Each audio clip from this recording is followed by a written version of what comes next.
A new report shows it takes more than a decade to save a standard 20% deposit for a house in most Australian capital cities.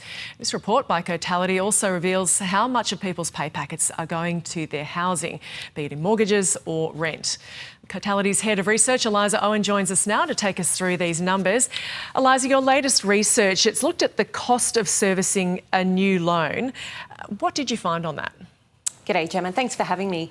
So I want to be very, very clear that these are hypothetical figures. We're taking the median dwelling value in different parts of the country, comparing that with modelled volumes of median household income specific to each region. And we're saying if the median household were to buy that property with a 20% deposit, average mortgage rates, hypothetically, what share of their income would they need?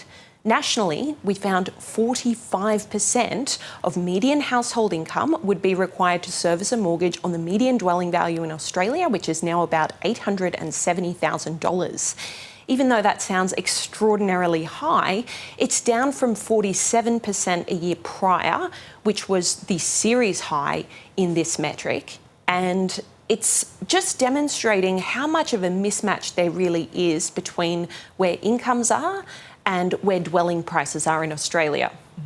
And is there a difference, houses versus units, or if we compare capital cities to regional cities?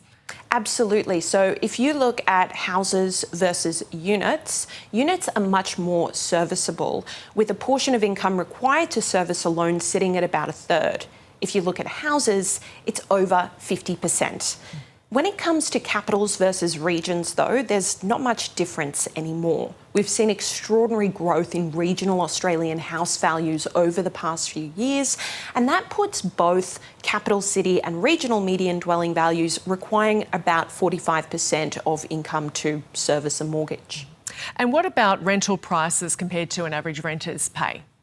So when we look at the portion of median household income required to service rents, we're looking at just over a third of income, 33.4%. That's a record high for the series, and again, reflects growth in rent values outpacing income growth in recent years.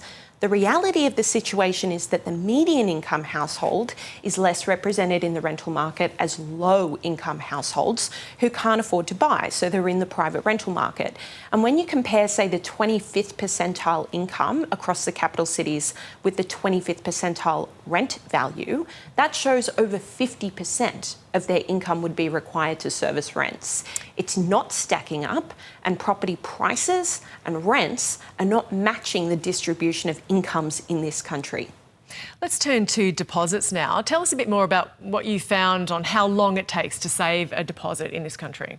Sure. So again, some assumptions here. We're assuming that 15% of annual income is saved towards a deposit. For a 20% deposit, we estimate that it would take 11 years nationally to accumulate the 20% deposit. And like 3 of the 4 metrics that we looked at in this report, it is also at a record high for the series going back to 2001. This comes as house values across Australia have increased roughly 50% in the past 5 years, compared to a 20% increase in the median income. So that means that property prices are outpacing income growth, and the deposit goal gets further and further away. Now, Sydney remains the most unaffordable city in the country. I don't think that will surprise anyone, but what are the pockets of growing concern? Well, I think Perth, Adelaide and Brisbane are some of the biggest concerns when we look at the past 5 years. Values in those cities have increased about 80%.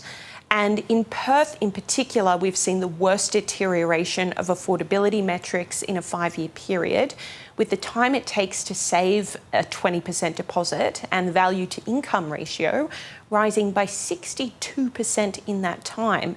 It's also worth noting that Adelaide has crept up to be Australia's second least affordable city because of the extraordinary growth in home values we've seen.